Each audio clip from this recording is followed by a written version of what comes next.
ವಿಜಯನಗರ ಸಾಮ್ರಾಜ್ಯವೆಂಬ ವೈಭವಯುತವಾದ ಸಾಮ್ರಾಜ್ಯದ ಹೃದಯ ಭಾಗದೊಳಗೆ ಹೆಜ್ಜೆ ಇಡುವ ಮೊದಲು ಈ ಸಾಮ್ರಾಜ್ಯದ ಮೊದಲ ರಾಜಧಾನಿಯಾದ ಆನೆಗುಂದಿಯಲ್ಲಿ ಒಂದಷ್ಟು ಅಳಿದುಳಿದ ಐತಿಹಾಸಿಕ ಜಾಗಗಳನ್ನ ಹುಡುಕುತ್ತಾ ಹೊರಟವನಿಗೆ ಸಿಕ್ಕಿದ್ದು ಒಂದು ಕಾಲದಲ್ಲಿ ಸೈನಿಕರ ಬೀಡಾಗಿದ್ದ ನೂರಾರು ಆನೆಗಳನ್ನ ಪಳಗಿಸಿದ್ದ ಸೇನಾ ಚಟುವಟಿಕೆಯ ಕೇಂದ್ರವಾಗಿದ್ದ ಈ ಸದೃಢ ಕೋಟೆ. ಯಾವುದೋ ಸಂಸ್ಥಾನದ ಮುಖ್ಯ ಕೋಟೆಯಂತಿದ್ದ ಈ ಜಾಗ ವಿಜಯನಗರ ಸಾಮ್ರಾಜ್ಯದ ಸೇನಾ ನೆಲೆಗಳಲ್ಲಿ ಒಂದಾಗಿತ್ತು. ಸೇನೆಗೆ ಬೇಕಾಗಿದ್ದ ಸಕಲ ಸೌಕರ್ಯಗಳನ್ನ ನಿರ್ಮಿಸಿದ್ದ ಈ ಸ್ಥಳ, ಇಲ್ಲಿಯ ವ್ಯವಸ್ಥೆ ಮತ್ತು ಬೃಹತ್ ಕಟ್ಟಡಗಳ ನಿರ್ಮಾಣ ವಿಜಯನಗರ ಸಾಮ್ರಾಜ್ಯದ ವೈಭವಕ್ಕೆ ಹಿಡಿದ ಕೈಗನ್ನಡಿಯಾಗಿತ್ತು. ಈ ಕೋಟೆ ಸಮೀಪಿಸಿದಾಗ ಯಾವುದೋ ಗತಿಸಿದ ಶ್ರೀಮಂತ ಸಂಸ್ಥಾನವೊಂದು ಎದುರುಗೊಂಡ ಅನುಭವವಾಗಿ ಇದರೆಡೆಗಿನ ನನ್ನ ಕಲ್ಪನೆಗಳು ಉಲ್ಬಣಗೊಂಡವು. ಆ ಕಲ್ಪನೆಯಲ್ಲೇ ಮುಂದುವರಿದವನಿಗೆ ಬರಮಾಡಿಕೊಳ್ಳಲು ಎರಡೆರಡು ಬೃಹದಾಕಾರದ ಕೊತ್ತಲಗಳು, ದೈತ್ಯವಾದ ಕಲ್ಲಿನ ದ್ವಾರಗಳು ಸಿದ್ಧವಿದ್ದವು. ಸದೃಢವಾದ ಕಲ್ಲಿನ ಗೋಡೆಗಳನ್ನ, ಕಾವಲು ಗೋಪುರಗಳನ್ನ, ಆನೆಗಳಿಗೆ ನೀರಿಡುತ್ತಿದ್ದ ಕಲ್ಲಿನ ತೊಟ್ಟಿಯಂತಹ ರಚನೆಗಳನ್ನ, ಚದುರಿದಂತಿರುವ ಮಂಟಪಗಳನ್ನ ಕಾಣುತ್ತಾ ಯಾನ ಮುಂದುವರಿಸಿದರೆ ಅಲ್ಲೊಂದು ವಿಶಾಲವಾದ ಕಲ್ಲಿನ ಕಂಬ ಮತ್ತು ಗೋಡೆಗಳಿಂದ ನಿರ್ಮಾಣವಾದ ಆನೆಯ ಲಾಯ ಎದುರಾಗಿತ್ತು. ಈ ಜಾಗ ಅಂದಿಗೆ ಪಳಗಿಸಿದ ನೂರಾರು ಆನೆಗಳಿಗೆ ಆಶ್ರಯ ತಾಣವಾಗಿತ್ತು. ವಿಜಯನಗರ ಸಾಮ್ರಾಜ್ಯ ಅಂದಿಗೆ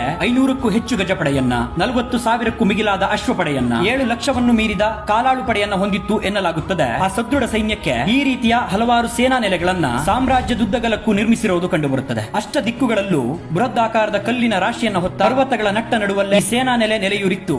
ಸೇನೆಗೆ ಬೇಕಾದ ಗೋದಾಮುಗಳನ್ನ, ವಿವಿಧ ಕಲ್ಲಿನ ಕಟ್ಟಡಗಳನ್ನ, ನೀರಿನ ಕೊಳಗಳನ್ನ, ಮದ್ದು ಪುಡಿ ತಯಾರಿಸುವ ಘಟಕವನ್ನ ಹೊಂದಿದ್ದ ಈ ಸೇನಾ ಠಾಣೆ ಶ್ರೀಕೃಷ್ಣ ದೇವರಾಯನ ಸೈನ್ಯದ ಬಗ್ಗೆ ಅಂದಿಗೆ ಪಾಶ್ಚಿಮಾತ್ಯ ಪ್ರವಾಸಿಗರು ವೈಭವೀಕರಿಸಿ ಬರೆದ ಸಾಲುಗಳು ಸಾಲದಾದವು ಅಂತನಿಸಿತ್ತು. ನೂರಾರು ಆನೆಗಳನ್ನ ಈ ಊರಿನಲ್ಲಿ ಪಳಗಿಸಿ ಅವುಗಳನ್ನ ಇಲ್ಲಿರಿಸಿದ್ದರಿಂದಲೇ ಈ ಊರಿಗೆ ಆನೆಗುಂದಿ ಎಂಬ ಹೆಸರು ಬಂದಿತ್ತು. ಆ ಜಾಗವನ್ನ ಹುಡುಕಿ ಬಂದು ಈ ನೆಲೆಯ ಮೂಲೆ ಮೂಲೆಯನ್ನ ಕಂಡವನ ಪ್ರಯಾಣ ಈ ಆನೆಗುಂದಿಯಿಂದ ಮುಂದುವರಿದಿತ್ತು.